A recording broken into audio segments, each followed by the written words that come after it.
Hello and welcome back to Supposedly Fun. My name is Greg. I'm Joel. And we are here today to talk about our favorite nonfiction books of 2022. We already did a video where we talked about our favorite fiction books of last year, and I'll link that in the description box down below so you can check that out. But this year we decided we would separate nonfiction and do it in a separate video, and I think that'll be fun. I'm glad because I had some good nonfiction and I wouldn't have gotten to all of them. Yeah. And I had some good fiction that I wouldn't have gotten to all, so this helped. I agree. I think it'll be a fun way of doing things moving forward. Do you want to show off your spreadsheet? No.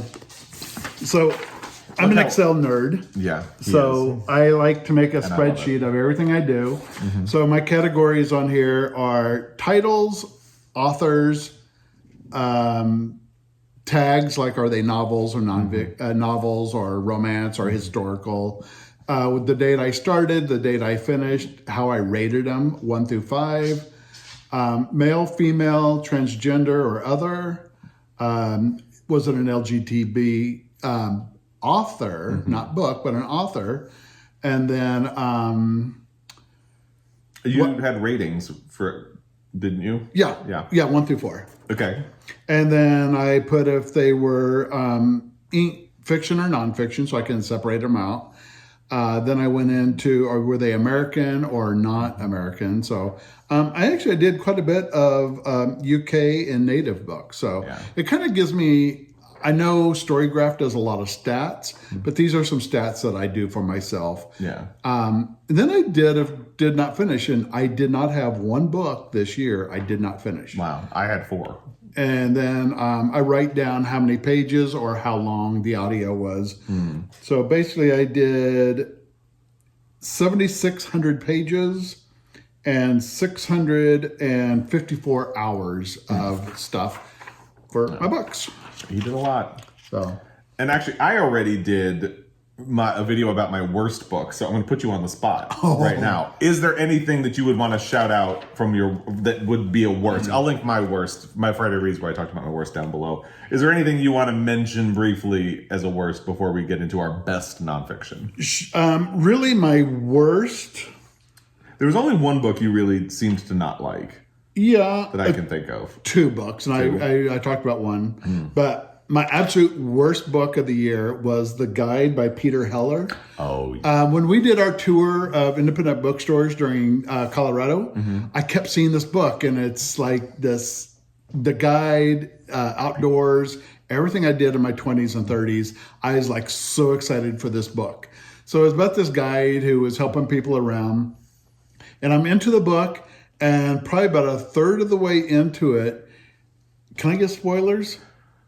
If you don't want to spoilers, skip ahead a minute. Let's say 10 seconds. Yeah, we'll give you a second to jump. Yeah. The spoiler in the whole book was they were killing people to get their blood to cure COVID. Yeah, it's a secret COVID book. I just threw it away. I hated it. Yeah. But I finished. I forgot that was this year. I finished it. Yeah. So, and then the other was one of my male-on-male romance, which I described as misery with a happy ending. Misery if they fell in love. Yeah. It sounded so weird when you were talking about it. He kidnaps this guy and holds it. Well, doesn't kidnap him, but takes him, holds him hostage. The guy is injured. And he takes him home to care for him. Yeah, and his family cares for him. And his mother says, "Call me mom." It was too weird. Every time you talked about it to me, I was like, I don't know what this is. That's bizarre. So those were my 2 hated books. All right, that's fair. Okay. So now that we've gotten that out of the way, let's jump into our best nonfiction. We did the negative. Let's do the positive. Positives? You have some, I'm going to have a top 11. And so we're going to really do the top 11. But you have some, like a top 15. I have a top 11, but I do want to throw out some honorable mentions. I did a lot of celebrity memoirs, which I really enjoyed. Julia Child, A Life. Viola Davis, Finding Me. Man Who Ate Too Much was a biography on James Beard, which I found super fascinating. And I need to read that this year. I really liked it, but it did not make my top 11. Unprotected by Billy Porter. Which is another one I want to catch up to. It's really good. He really goes in about how hard it was for him to get into things and then being HIV positive. Yeah. So I give him all kudos because to me, They could have embellished, I don't know, but they all bared themselves and really was raw reading on who they were, and I liked it. Yeah, and Viola Davis's Memoir is another one that I was really looking. It was one of my most anticipated books last year, and I didn't get it to fit it in 2022, so I need to catch up to it this year. And I'm sorry, real quick, I want to shout out Viola Davis's The Woman King. We watched last night. Super good. Really good. Really liked it. She's a bad butt. You can say it. It's all good.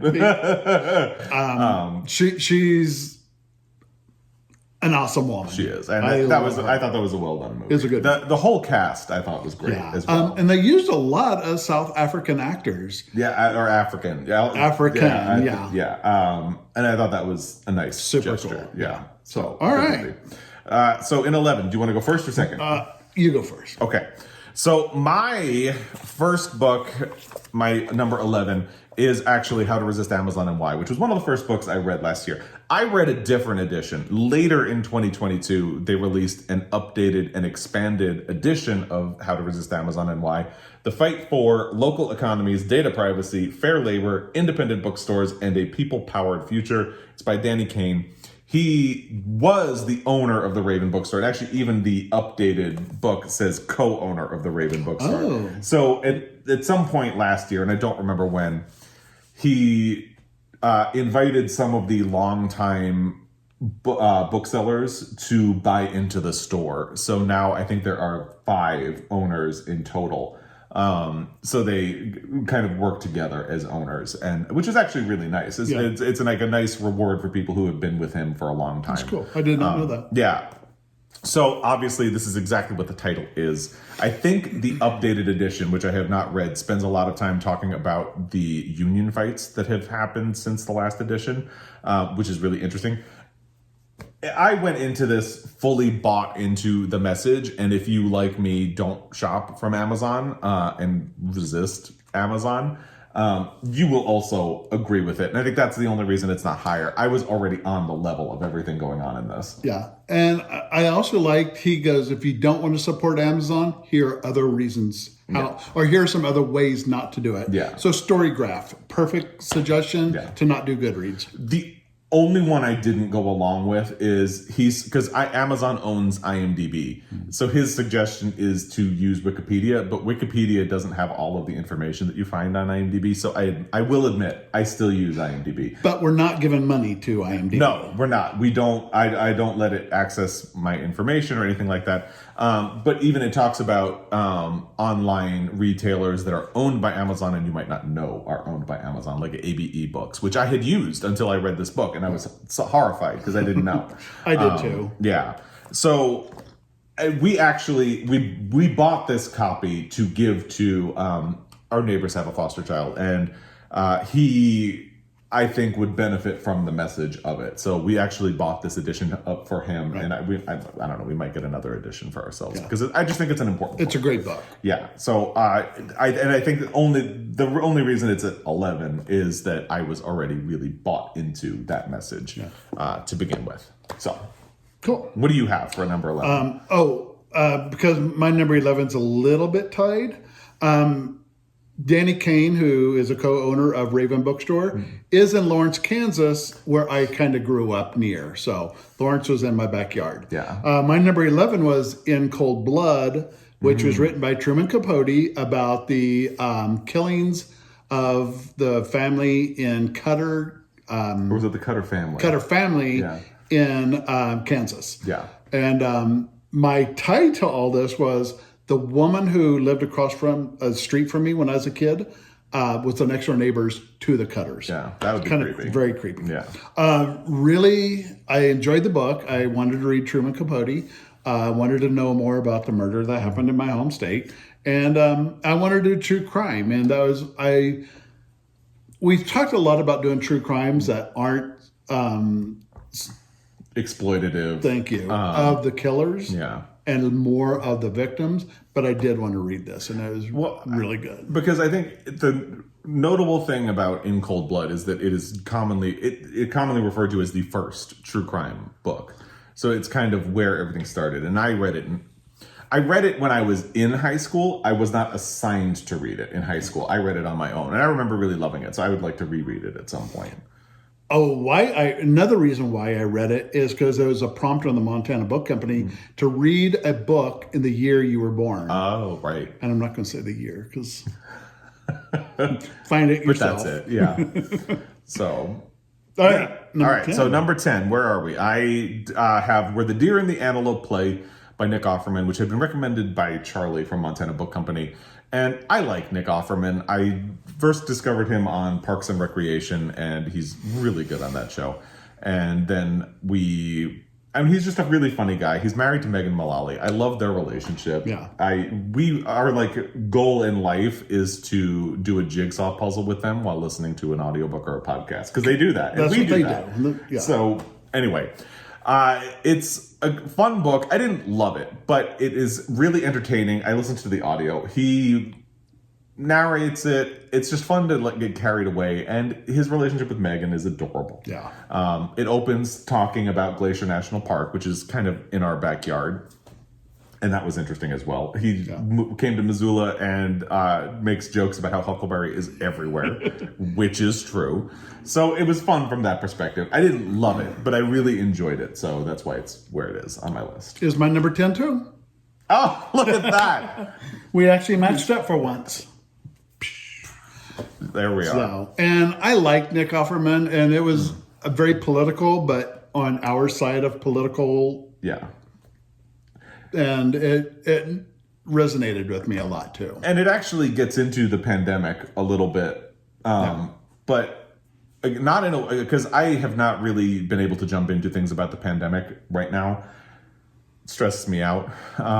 But he did it in a way that really was, because basically all he really says about it is that they got a camper that they named Nutmeg. How adorable is that?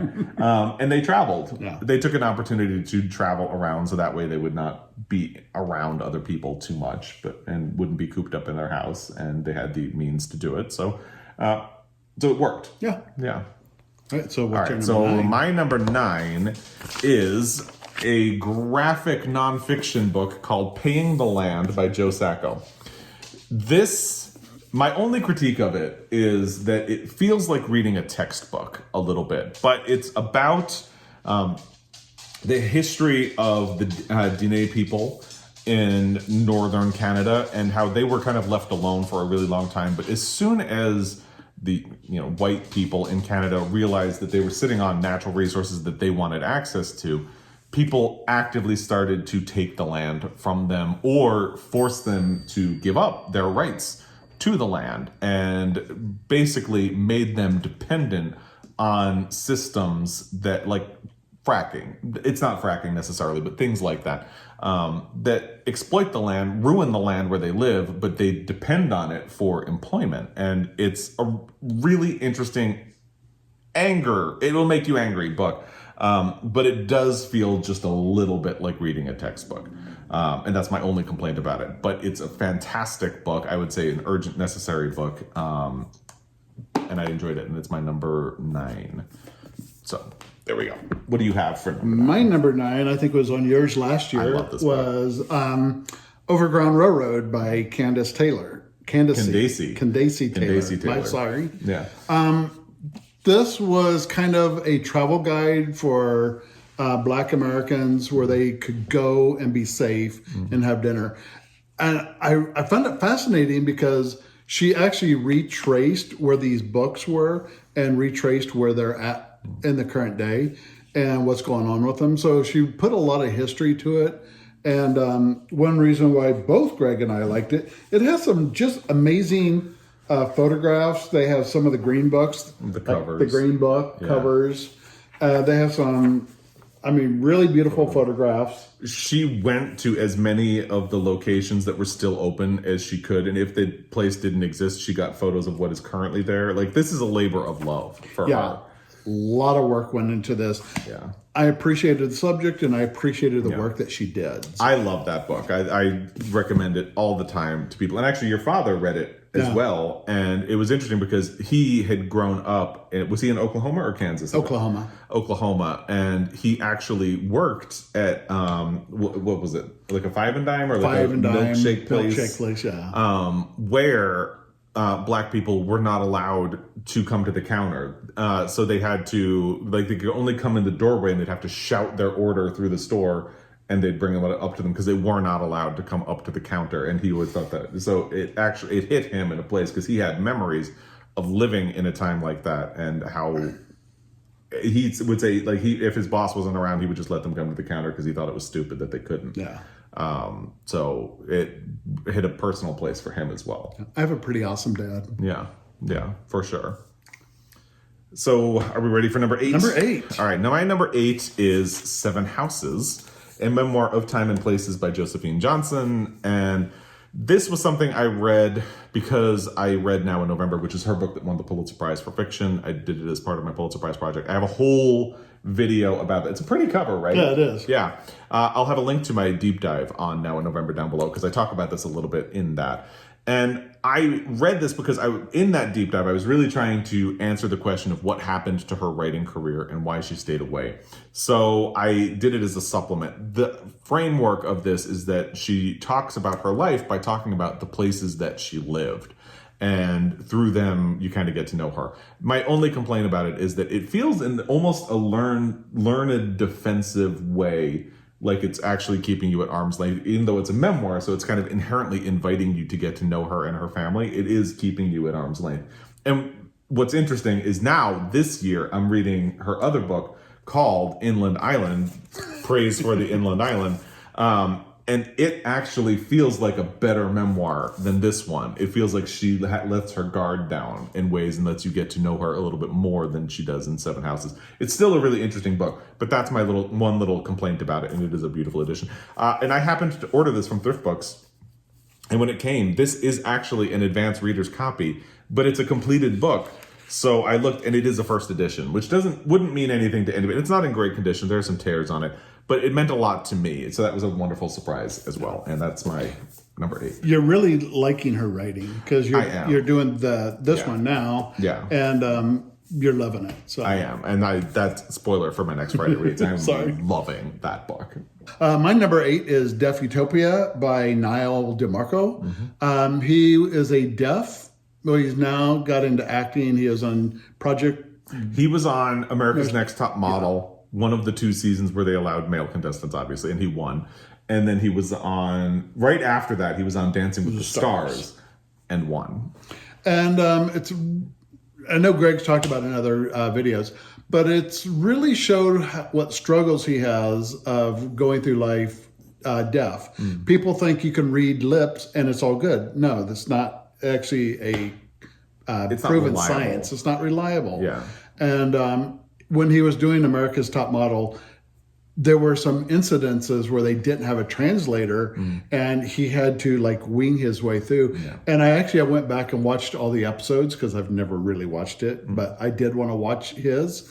And you could see him struggle, but you could also see when it clicked for him, it worked. And what was interesting as well is they edited the episode to make it look like he was upset about something else that happened. And so, spoiler, my number 7 is Deaf Utopia by Nyle DiMarco. So let's both talk about it together. Okay.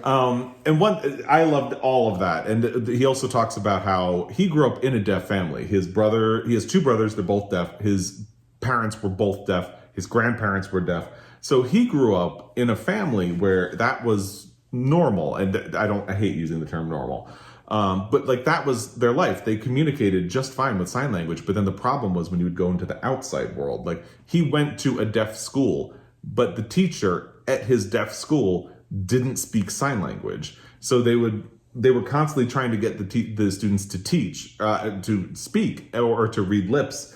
And it was better because when his mother was a student there, if you were caught signing to your friends, you would be punished. And that was not the case anymore. But his teacher didn't speak sign language. So there were always these barriers. And he's like, why is this so difficult? But then also at one point, his grandfather had a health crisis and was in the hospital. And the doctors would not write down. Like they would try to tell people, like, I don't understand. Could you please write it down? And the doctor would not do it. They would just say, like, read my lips. So they didn't know what was happening to his grandfather. And it really makes you think about accommodations and how, not long after I read it, we watched an episode of Only Murders in the Building where that experience of the world is exactly what happens. There's a deaf character and Selena Gomez's character keeps talking to him, and periodically he'll just write down, like, I don't know what you're saying. Yeah. And she keeps talking to him throughout the entire episode. So it's almost like a joke. And I got a lot out of reading it because it made me think a lot about that experience of the world. And it made me, we both want to learn sign language now that we're done with Italy. Did we ever mention we went to Italy? Yeah, we went to Italy, didn't we? Yeah, we did.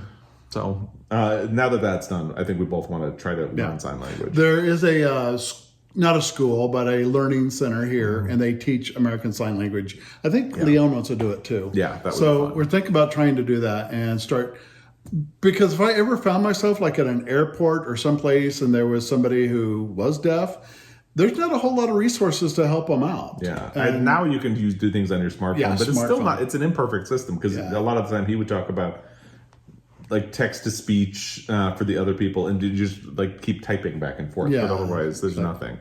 So it's something I would like to learn. Yeah.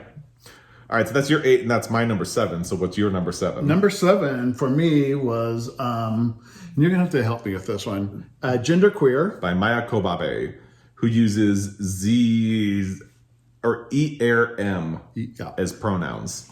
And it is a graphic novel. Yes. I haven't done that many graphic novels, but I really wanted to read this. And it's basically how grew up, came to understand who they are and their identity. It's about the difficulty as well of like when you don't adhere to a gender binary, how difficult it is to figure out where you stand on it. And from that perspective, it's really interesting. But that's also why it's always banned. It's a huge banned book. And I think that's another reason why I wanted to read it and support it, because it's a banned book. I really enjoyed it. I kind of taught me a lot, too. I mean, I've been around a lot of gays, transgenders, but non-binary, I really haven't. And it kind of helped explain some to me. And so I loved it. Yeah.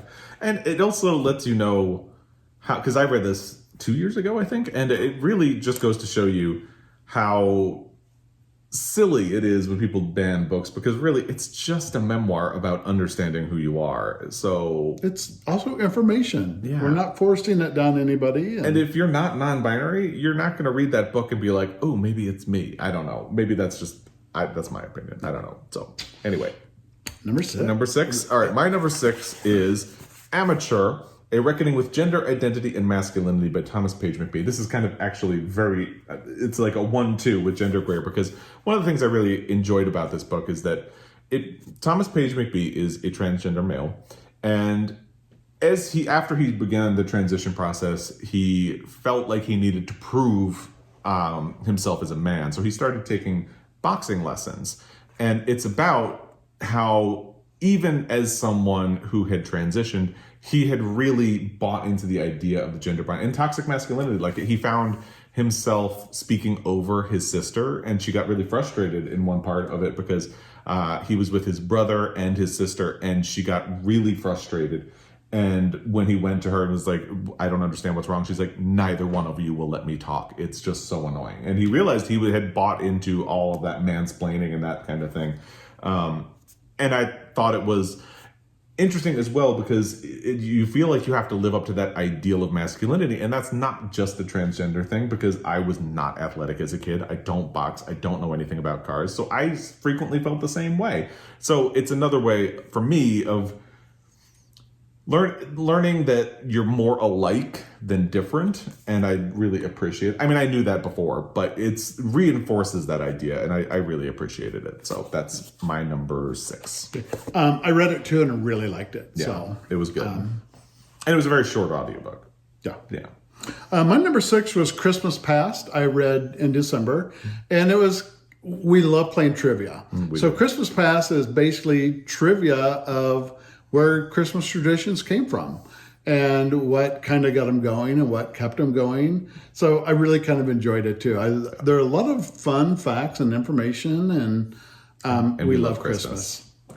See? Yeah. And I liked it a lot. So I read it when we went to Italy. You did. Yeah. And I just found it fascinating. And I did not manage to read it in 2022 in the Christmas season. And now that we're out of the Christmas season, you might think I would just hold off until next Christmas season, but I might do it in January. It's quick. It's short. Yeah, and if I don't do it in January, it'll always be there when Christmas season comes around again. But the Christmas season is in my heart all year round. Christmas in July. Oh, yes. All right, are we ready for number 5? Hey, go for it. All right, my number 5 was Brown Girl Dreaming by Jacqueline Woodson. I listened to this on audio and I really liked it. I didn't realize it was nonfiction until I started it. I picked it because on the Montana Book Company it said you should read a juvenile winner of the Coretta Scott King Award, and I picked it for that. I, for all the world, thought it was fiction. And it turns out it's a memoir of her childhood and sort of how she got on the track to becoming a writer. And it was really interesting. I had wanted to read a Jacqueline Woodson book for a long time. So I did it, and I'm glad I did. Sweet. Yeah. What are you at? I am number 5, All the Young Men by Ruth Coker Burks. And I will say there is some controversy on this book, that some of the facts may not be real. Some of the overstated. I know she started a foundation for money, and the money hasn't done anything yet. I don't know all the truth and all the facts, but what she wrote in this book, she was a woman who stumbled upon a man with HIV or AIDS at the time, and the nurses would not take food into the room. So she started taking food into the room. Well, she started to become the caregiver for all the men with HIV and AIDS in an Arkansas town. She knew Bill Clinton. Yeah. And I think he actually has the quote on the top. Yeah. Quote on top. And she did a lot for the gay community. And I understand some things haven't gotten done or memorials built. Yeah. But she did do the work, and she did take care of these men when nobody else would. So I want to give her credit for that. I read her book and I loved it. Yeah, because I think it seems there may be overstatement about how many men she helped, but it doesn't seem like anybody's denying that she did help men. Right. So it's an interesting story. Yeah. Yeah. Very good story. Very emotional through a lot of it, and how she even had a daughter, a very young daughter, when she was taking care of all these men, and she was smart enough to know nothing's going to happen to my daughter. It's fine. And the family that she built with these men, taking care of her daughter, helping them grow up, just kind of made the daughter grow up to be like a very open-minded young lady. And I think that was also incredible. And I think a lot of people were missing that who were children or younger people in that era. And I will say, I give some credit to my parents, because I think I met my first person with HIV when I was 9 years old. And my mother was very concerned about it at first and didn't want us to be around him. But my father very strictly said, no, he's actually more at risk being around the kids than they are of him. Exactly. And I think that experience and having somebody try to tell me, like, no, it's not actually scary, it's fine, shaped my whole life. And I am grateful for that. So, awesome. So number 4, my number 4 is Gay Like Me, A Father Writes to His Son by Richie Jackson. And before we started filming this, I actually did a reverse. I originally had this at number 5 and Brown Girl Dreaming at number 4. And the reason I bumped this one up right before we started filming is thinking about what impacted me more. It was actually Gay Like Me. And that's just, it hit me personally in a way that Brown Girl Dreaming didn't. And that's entirely due to my personal experience in life. It's a father who's trying to, a gay man who is a father to a gay son. Yeah. And telling him about his life. Right. And I think that's what was more emotional about us, because we could relate to it. Yeah, we little could. better. We are. If you follow along, you know our foster son is transgender, so we had to try to teach about history as well, and that's one thing that he is, because he very much is trying to teach his son to be cautious, because he's said his son at the point where he is now, some things could seem like a given, like your right to marry can seem like a given. The fact that the world can accept you seems like a given. He's like, but you do have to be on guard, because your right to be married could go away. You have to continue fighting and advocating for yourself, and it should not be that way, but don't let your guard down and understand the history of where you come from. And those are all things that I agree with. Absolutely. I think it's unfortunate. Like, even when we moved away from New York, someone, I don't remember who, brought up like, I would worry about you living in a rural area, you might end up like Matthew Shepard. And it's like, well, at that point, there were hate crimes happening all over New York City. Like, people were throwing bleach in the faces of gay men outside gay bars in New York City. So it's unfortunate, but you do still need to be vigilant and protect yourself in this world. And you can't afford to be complacent about your safety, no matter where you are.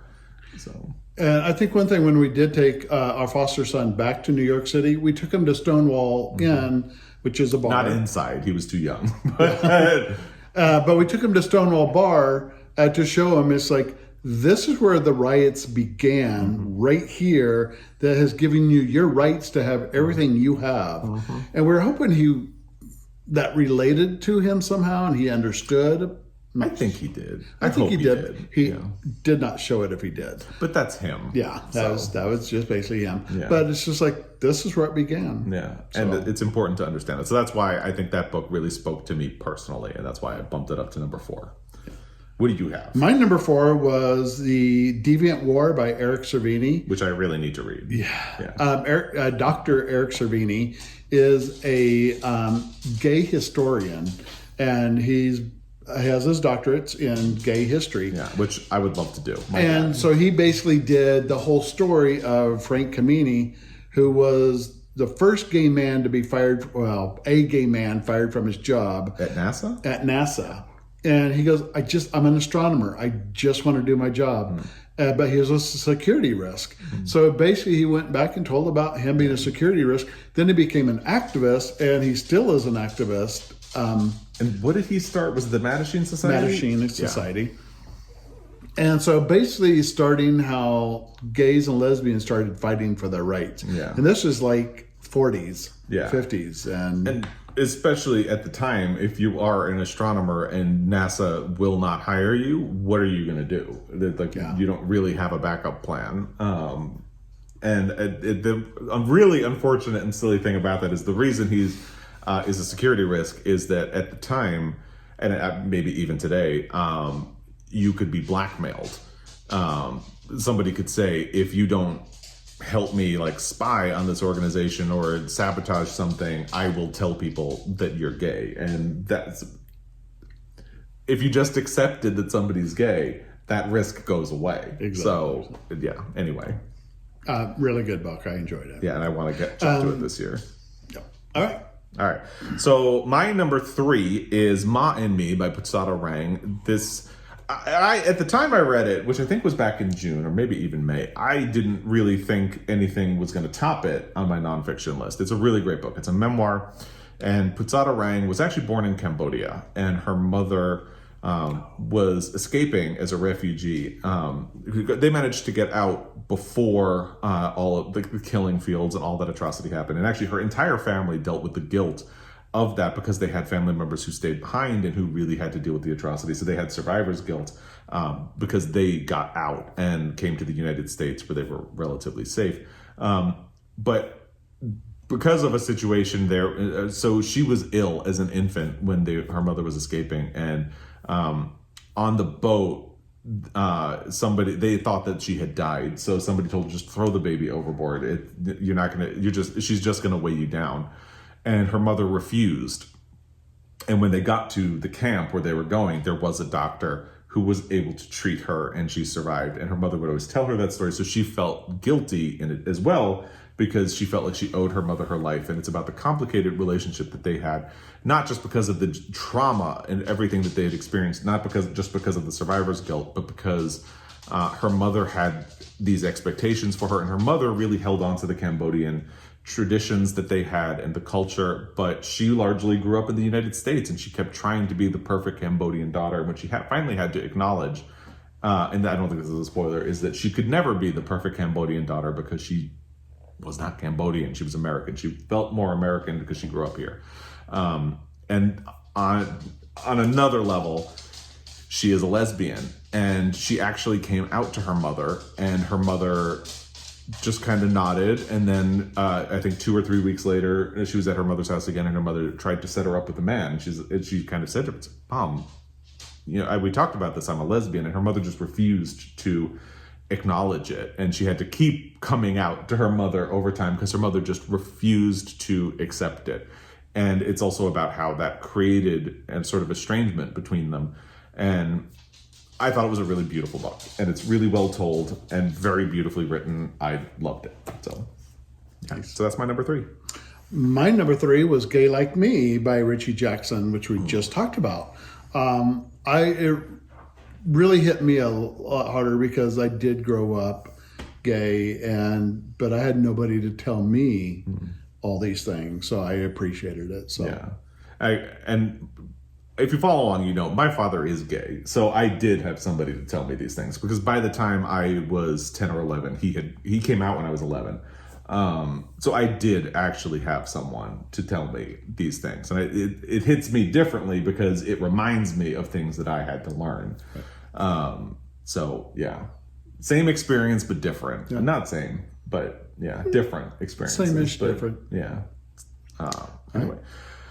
Are we ready for number 2? Yes. All right. So my number 2 is, thank you, You're The welcome. Day the World Came to Town, 9/11 in Gander, Newfoundland by Jim DeFede. And then I read this. When did we go to Spokane to see this? Was that in July? July. So about a month or 2 months after I read Ma and Me, I read this, loved it, and we went to see Come From Away, which is not based on this book, but is based on the same stories. Right. And I loved that as well. And I thought nothing was going to top this book to become my number 1. And then something did. And we'll get to that in a moment. But this is just a really beautiful book.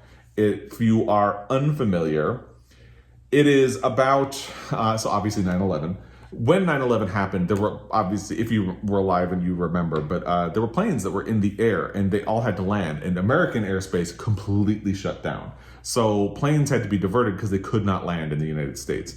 And Gander, Newfoundland had been a stopping point when people were flying from Europe to the United States back in the day, because planes they didn't have the fuel to get all the way. So you'd stop in Gander, Newfoundland, refuel, and then continue your journey. So they had this huge airport that is largely not being used anymore. So a lot of planes got sent to them, but also because Gander is considered a low security risk. If something happened, the damage that could be done, because they didn't know if there were more terrorists, if there were more bombs. They figured the damage that could be done in Gander was pretty low. So all of these people ended up stranded in Gander, and they had nowhere to go. This was really before smartphones. Smartphones did not exist. And cell lines were down, which, again, if you were alive on 9/11, you'd probably remember, for large parts of the day. So people could not get in touch with their families. They didn't really know what was happening, because a lot of the time it was left up to the pilot if they would even tell people what had happened. And they didn't find out until they were on the ground. So the people of Gander and the surrounding communities came together to take care of these people, not just in terms of shelter. They understood very empathetically what they were going to be, the struggles that they were going to have, and that they would need somebody to be looking after them and giving them a shoulder to cry on. And it's just such a beautiful book. So much of I have a saying, people will surprise you by being terrible, but they will also surprise you by being wonderful. And this is a book about people being wonderful in the face of something truly terrible. And I love it. It's really good. I cried. I cried when we watched the show. I know. I'm getting emotional now. It's a really good book. Yeah. It's a really good book. It's a quick read, easy read. I would highly recommend just checking it out. Yeah. It's a beautiful story. And if you can't see Come From Away, the musical, it is still touring, I believe. Is it on Apple? Apple TV, yes. They filmed the Broadway, or a staging of the Broadway musical, and you can watch that as well. We got home from seeing the touring show in Spokane and watched the Broadway one on that night. Yeah, so absolutely love it. Yeah. And I really didn't think anything was going to top this, Oh. but something did. So that's my number 2. What's your number 2? So my number 2 was 84 Charing Crossroads by Helene Hanff. It was an absolutely beautiful story of a New York writer looking for English books in the 50s. I think because spoiler, we just watched the movie. Yeah. 1949 is when they yes. sent their first letter, and then it goes from there. Yeah. So it spans over like 3 decades. Yeah. And so she's looking for English books. Nobody in the United States has good, used, pretty copies. So she found this little place called 84 Charing Crossroads. Marks and Co. Marks was and the Co. company, and they were at yeah. Okay. And she wrote a letter saying, I'm looking for these books. And they wrote back and said, well, we have this and this. And they're $2, $3. They're like pennies. Would you like them? And she included some money, sent it over, and said, yes, I'll take them. Do you also have this? Then the letter started going back and forth, and they built this absolutely beautiful friendship. And then the people in the store were sending little letters too, saying, oh, this is so nice. I'm really glad you're doing this. Well, it was before Churchill, and a lot of food was being rationed. And so she started sending canned hams, fresh eggs, from a place in Denmark that would send to the UK. And apparently was a reasonably enough price where she did this. So she started sending food to them. And then people were sending letters back, thank you so much for your generosity. It is an absolute beautiful story. And and some of the booksellers that I kind of in touch with on Instagram, makes me think of them. And it's just like I've never met them, but they're just wonderful people who have helped me get books that I needed. We did watch the movie last night. We did 2 nights ago. 2 nights ago. 2 nights ago. And I made Greg watch it because You did not make me watch it. I wanted to, because you talked about the book, and then people bunch of people recommended the movie as well. And it stars Anthony Hopkins, Judi Dench, and Anne Bancroft. I adore all 3 of them. So nobody had to convince me anything. The only thing was you wanted to know if I wanted to wait until after I read the book, because I am absolutely going to read the book. And I said, no, it's fine. Yeah. So, yes. And the movie was really close to the book. I mean, basically, it's Anthony Hopkins dictating a letter to his secretary to Miss Hanff. And he's this very proper Englishman. And over the years, he kind of loosened up. But she was this Jewish woman writer, and she just gave him hell in all these letters. Brassy New Yorker. What are you doing over there?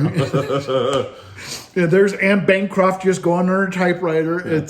It's a beautiful movie too. Yeah. So I loved the movie, so I'm really excited, even more excited to read the book now. I think when you read the book, you get a different feel too. But I enjoyed now having the movie, so I can picture everybody in the characters, and I thought the casting was superb. Anne Bancroft, we were talking about this, underutilized actress. Love her. Yes, in her lifetime. So very good. All right, I'm done. All right, so my number 1. So the day the world came to town beat Ma and Me when I didn't think anything would. What beat the day the world came to town when I didn't think anything would? So if you remember, while we were in Italy, have we mentioned we were in Italy? Yeah, we went to Italy. They announced the Nobel Prize for Literature, and it went to Annie Ernaux, who is a French writer. And I she is an author who had been on my radar for a couple of years because her name was always in the mix when people did those lists of odds for who might win the Nobel Prize for Literature. And then I always look at those lists, but I always take them with a grain of salt because they're almost never right. But because people have always wanted her to get it or predicted that she would get it, she's been on my radar.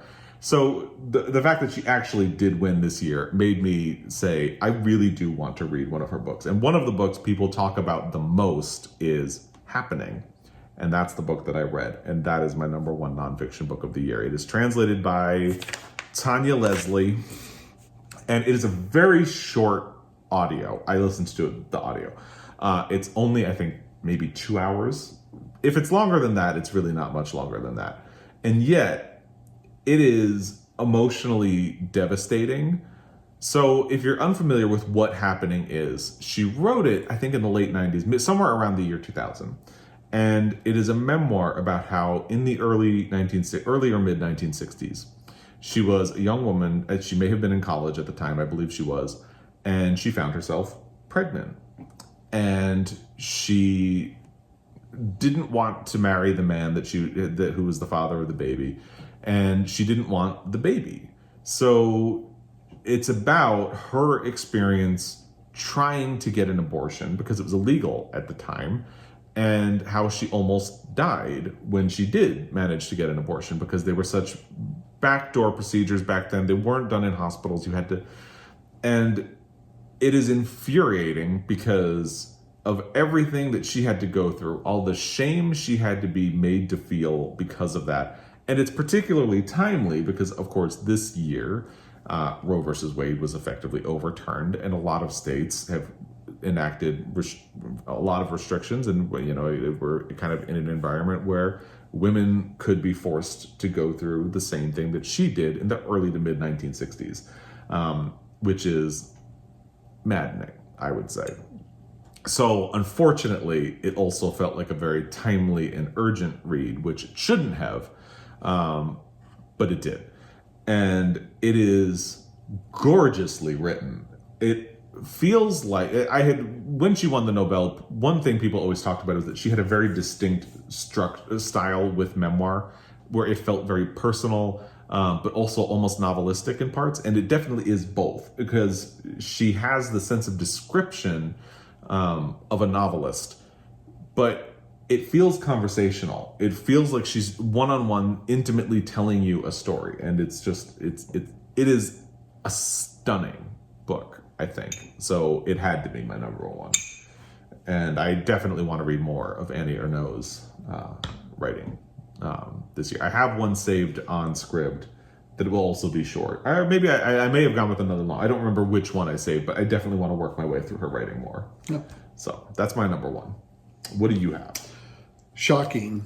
The day the world came to town. This one hit me. And like Greg said, is like in the worst day of America's history, my years of history, the best of humanity comes out to take care of people not even from their country. They just come out and take care of them because that's what the people of Gander do. And this book hit me so hard that I remember 9/11, 2001, of just crying all day long. It's like, what could I do to help? And knowing that people from another country actually, it fell in their lap. They knew exactly what they had to do to take care of all these people. They fed them, they clothed them, they found shelters for them. They invited them into their houses to take showers. And they're still friends today. Yeah. A lot of these people still correspond, and they have relationships. And I just thought it was really beautiful for a book. Then we saw Come From Away, the play. Then we saw the movie. Both really hit me hard, and I loved it. One of the guys that's in the play, his name's Kevin, he actually wrote a book, and basically based on all this, but how he viewed everything. It was a little bit religious, but it was still a beautifully written book on how that day took care of him. And one thing that you told me about was that something he took from it was that from his experience and how cared for he felt by the people of Gander, what does he do? You read the book, so you know it better than me. But every year he does something with his employees. Every day on the next year on September 11th, he gave his employees each $100 cash bill, and it's like, go out and do something for somebody else. And he's done that for every year after. I mean, and he still does it. And I love that. And he has a foundation now that actually does it, where they go out and they'll buy coffee for everybody. They would go to a humane society and buy food for the dogs. And it was something where he can pay it forward and give back, which I thought was incredibly beautiful. Yeah, it is. And this was the second time you read that book, because I think you read it for the first time in 2021. Yeah, I reread it. And it's still number one. Still number one. It's it's quick, it's easy, it's short. Read it. Just know that there's good out there, and there's good people out there, and even in the world of bad, it's so uplifting. And you listened to it on audio the first time in 2021. Yeah. I listened to it on audio before we went to see Come From Away. And then after we saw Come From Away, you listened to it on audio again. Yeah. We went out and we bought a copy of the book after that because we clearly love it that much and wanted to have a copy here. Also wanted to support the author and the publisher. And it has photos. They're not in a specific section. They're kind of spread out of the people in it. So we just really wanted to have that on it. And actually, this is interesting. So even to the people of Gander, like one of the things that they did,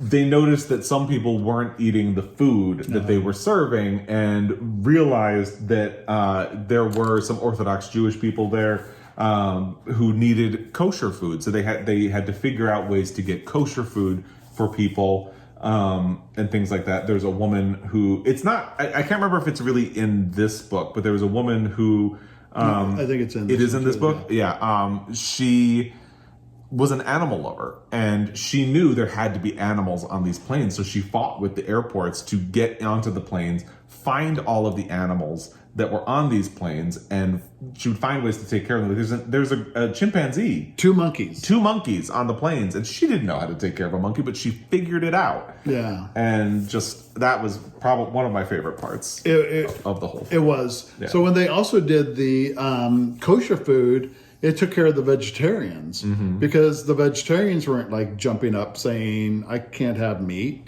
And so there's just a small group of people that built a kosher kitchen, and they did the kosher, the vegetarian, and they took care of themselves. Yeah. But that scene when they saw the man not eating, it just was really powerful. It was, yeah. So I gotta stop. I'm gonna book. cry. We'll stop.